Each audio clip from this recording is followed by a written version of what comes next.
Aloha Rangers! Welcome back to another edition of Sun and Games Presents Tutorial Mode. I'm Dad. Today we're going to be doing something pretty cool, and that's building a RetroPie retro gaming device. First, let's go over some of the things we'll need.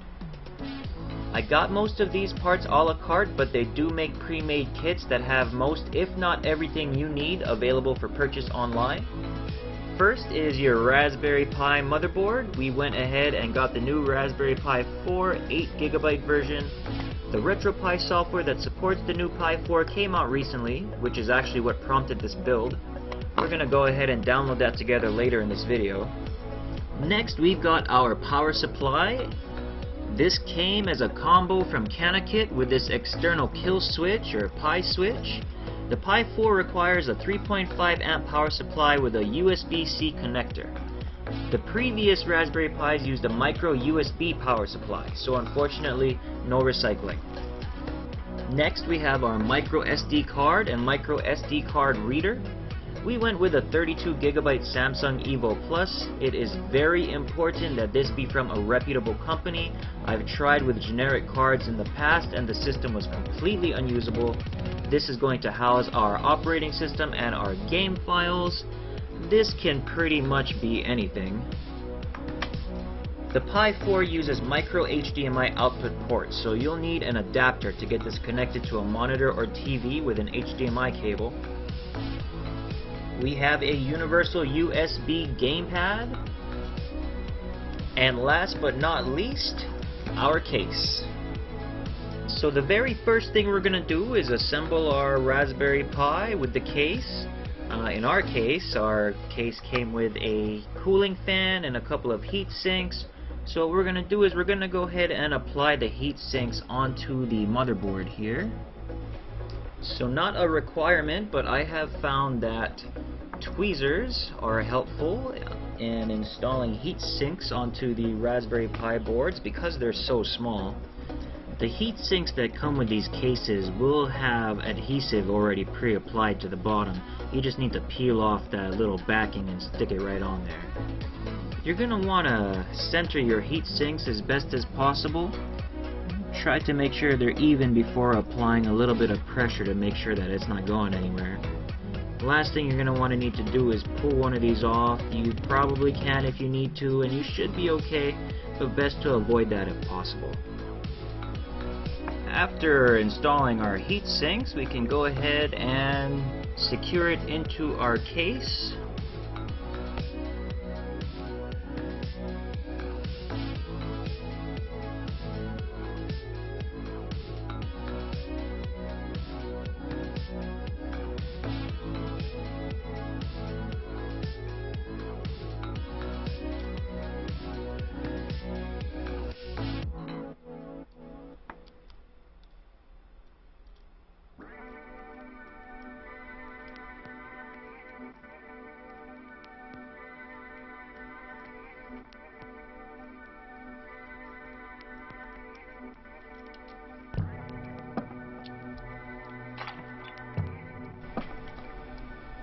And there we go, we have our Raspberry Pi set up inside of its case.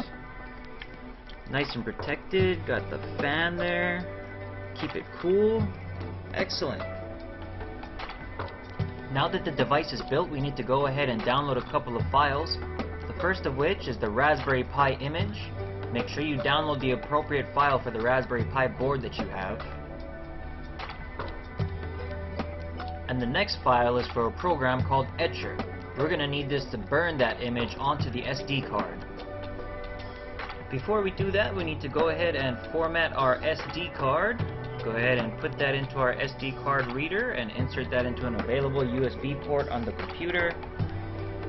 To format this card, go ahead and right-click on this PC, select Manage. On the left side, select Disk Management. And this is the one here, in our case, 32GB. It's going to show up a little bit under what it's advertised at. That's normal, don't freak out. Go ahead, right-click on it and select Format. In this case, we want to set it to FAT32. Select OK. And confirm. Make sure you are formatting the right drive. If you format your own hard drive, it's gone. Everything is gone. Don't do that. Make sure you're formatting the correct card or the correct drive.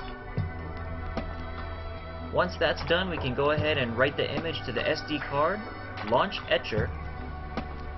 Once Etcher is loaded, select Flash from File.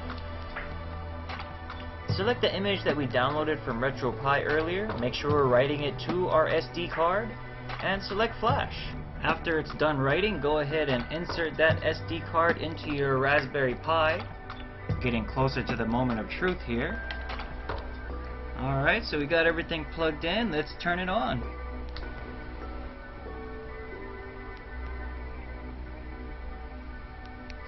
There we go. This is the loading screen. Looks like everything went good as far as putting it together. There it is, RetroPie Rangers. We have completed this build. Congratulations. There are a few things that we need to do to finish setting this up completely. We need to unlock the rest of the space on our SD card. I'm going to show you how to load some ROMs onto this thing as well. First, let's go ahead and set up the controller here. You're pretty much just going to follow the directions on the screen. We'll be back here in a moment.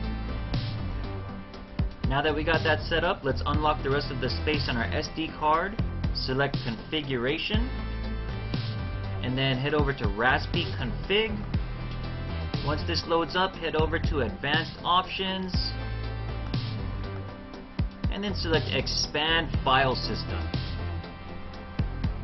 And that should have unlocked everything. Let's go ahead and select Finish and Reboot. While we're waiting for that, let's start getting our ROMs ready. First thing we need to do is format a flash drive to the exFAT format.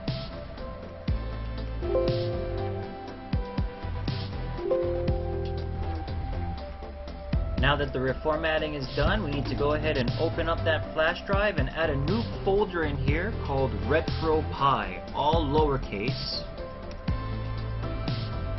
Now eject this flash drive and we're going to plug this directly into our new RetroPie. When we plug this directly into the Raspberry Pi, it's going to go ahead and set up the file systems that we need to get ROMs onto the SD card. So owning ROMs is kind of in this legal gray area. Well, actually it's not really a gray area. It's illegal and it's considered piracy.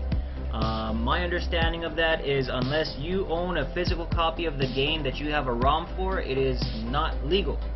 So for testing purposes, I brought out my personal copy of Chrono Trigger. We're going to get a ROM and we're going to load it onto this and test it out. So after giving it a few minutes, plug it back into your computer. When you open up that flash drive, you should see that you've got these new folders that were created here by the RetroPie.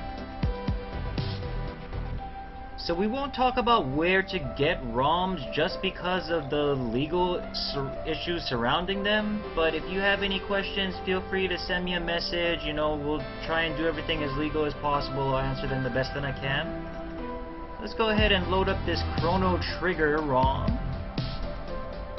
Alright, now that we've got Chrono Trigger into the Super NES section, let's go ahead and eject this flash drive. We're going to plug it back into the RetroPie, give it a couple of minutes, and then it should load up. After we think it's had long enough, we'll go ahead and restart the system and test it out. Alright, now that the system had some time to restart, we have a section here for Super Nintendo with one game available. And that one game is Chrono Trigger. Let's load it up, see if this works.